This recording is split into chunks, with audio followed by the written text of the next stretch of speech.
अस्सलाम वालेकुम student, this video is for class 9। इस वीडियो में हम लोग कहानी पढ़ेंगे। ठीक है, भोला राम का जीव एक कहानी है जिसके बारे में हम लोग इस वीडियो में पढ़ेंगे। उससे पहले लेखक परिचय जैसे हम लोग पढ़ते हैं वैसे पढ़ेंगे। भोला राम का जीव कहानी है, भोला राम का जीव और उसका उनके लेखक है हरिशंकर प्रसाद। ठीक है, लेखक परिचय में पढ़ेंगे। जन्म 22 अगस्त 1924 1924 टू 1995। 1924 इनका जन्म समय है और 1995 इनका मृत्यु समय है। हिंदी के प्रसिद्ध लेखक थे ये, हिंदी के बहुत ही प्रसिद्ध लेखक थे। इनको व्यंग्यकार के रूप में बहुत ही मशहूर व्यंग्यकार के रूप में जाना जाता है। व्यंग उसको बोलते हैं जो आयरनी करता है, किसी पर टिप्पणी करता है। उनका नाम जमानी होशंगाबाद उनका जन्म जमानी होशंगाबाद मध्य प्रदेश में हुआ था। इनका जन्म कहाँ हुआ था? जमानी होशंगाबाद मध्य प्रदेश में इनका जन्म हुआ था। वे हिंदी के पहले रचनाकार हैं जिन्होंने व्यंग को विधा का दर्जा दिलाया और उसे हल्के फुल्के मनोरंजन की परंपरागत परिधि से उभार कर समाज के व्यापक प्रश्नों से जोड़ा है। ये हिंदी के पहले ऐसे रचनाकार हैं जो व्यंग को विधा का दर्जा दिलाया, एक विद्या का दर्जा दिलाया और उसे हल्के फुल्के मनोरंजन से उठाकर एक समाज में व्यापक प्रश्नों के साथ इसको जोड़ा, इसके समाज से जोड़कर इन्होंने व्यंग की रचना की है। उनकी व्यंग रचनाएं हमारे मन में गुदगुदी पैदा नहीं करती, बल्कि हमें उन सामाजिक वास्तविकताओं के आमने सामने खड़ा करती है जिनसे किसी भी व्यक्ति का अलग रह पाना लगभग असंभव है। और इनकी व्यंग रचना जो है, अमूमन व्यंग क्या होता है जिससे इंसान को थोड़ा बहुत हंसी आ जाता है कॉमेडीज। लेकिन इनकी व्यंग रचना से हमारे मन में किसी तरह की गुदगुदी नहीं होती, कोई किसी प्रकार का हंसी नहीं आता है, बल्कि सामाजिक वास्तविकताओं से, बल्कि समाज की जो वास्तविकता है, जो सच्चाई है, उसको हमारे आमने सामने लाकर खड़ा करती है, जिनसे किसी भी व्यक्ति अलग रह पाना लगभग असंभव था। व्यंग होता है एक तरह का आयरनी, किसी पर टिप्पणी करना, आयरनी करना, कटाक्ष करना किसी पर। लगातार खोखली होती जा रही हमारी सामाजिक और राजनीतिक व्यवस्थाओं में पिसते मध्यम वर्गीय सच्चाइयों को उन्होंने बहुत ही निकटता से पकड़ा है। और लगातार खोखली जो हमारा जो मिडिल क्लास सोसाइटी जो है, जो इस समाज में और राजनीतिक व्यवस्था जो पॉलिटिकल जो व्यवस्था है, उसमें हालात है, उसमें जो मिडिल क्लास आदमी है किस तरह से पिसता चला जा रहा है, इसका बड़ा ही जोरदार इन्होंने बहुत ही करीब से इस चीज को इन्होंने देखा है।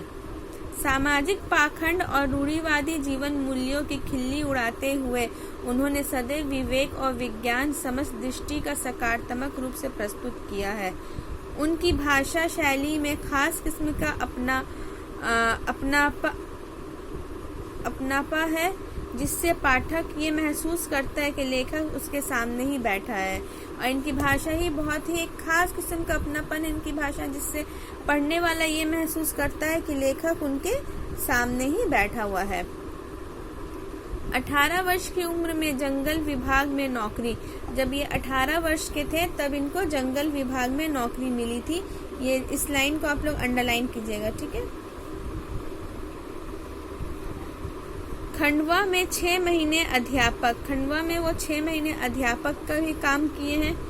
2 वर्ष 1942-43 में जबलपुर में स्पेस ट्रेनिंग कॉलेज में शिक्षण कार्य का अध्ययन, और 2 साल तक वो स्पेस ट्रेनिंग कॉलेज में एक कार्य का अध्ययन भी किया, एडमिनिस्ट्रेटिव का काम भी वहाँ पे किए हैं। 1943 में वही मॉडल हाई स्कूल में अध्यापक, और 1943 में वहीं पे एक मॉडल हाई स्कूल था जबलपुर में, उसका भी अध्यापक एज अ टीचर वहाँ पे रहे।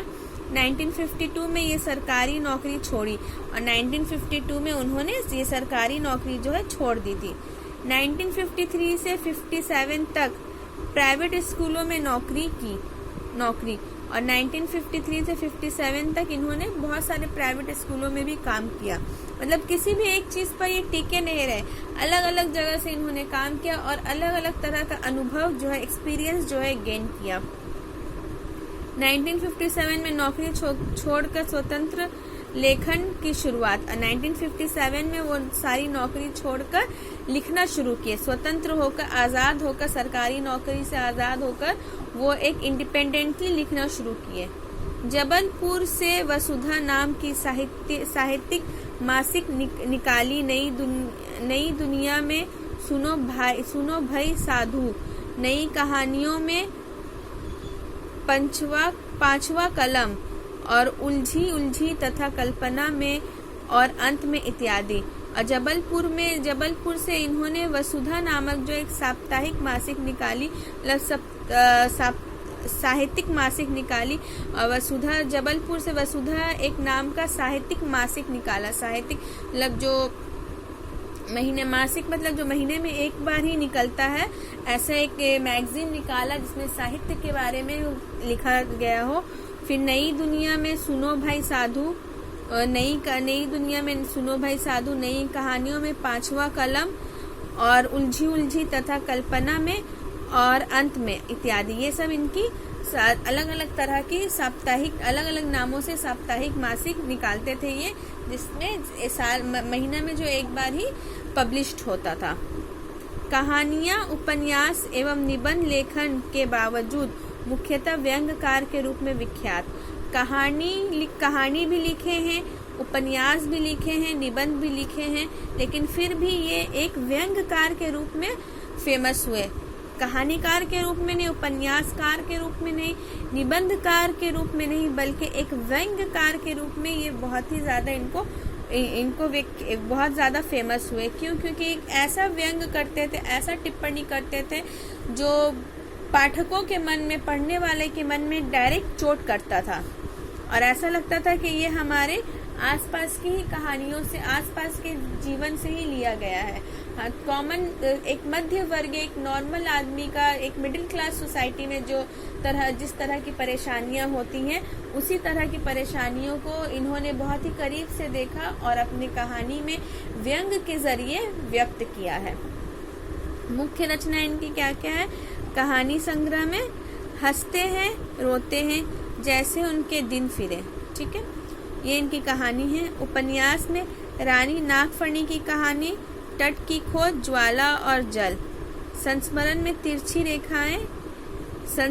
लेखक संग्रह, तब की बात और थी, भूत के पांव पीछे, बेईमानी की परत, अपनी अपनी बीमारी, प्रेमचंद के फटे जूते, माटी कहे कुमार से, काग भगोड़ा, आवारा भीड़ के खतरे, ऐसा भी सोचा जाता है, वैष्णव की फिसलन, पगडंडियों का जमाना, शिकायत मुझे भी है, सदाचार की ताबीज, विकलांग श्रद्धा का दौर, तुलसीदास चंदन घी से, हम एक उम्र से वाकिफ हैं। ये सब इनकी लेखक संग्रह है। लेखक संग्रह मतलब ये सब नाम से इनकी जो है बुक्स आई हैं। इसमें बहुत तरह की स्टोरीज होती हैं।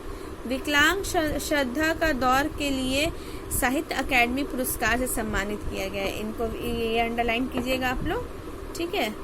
विकलांग श्रद्धा के दौर के लिए इनको साहित्य अकेडमी से पुरस्कार से सम्मानित किया गया। ये तो इनकी कुछ बातें थी।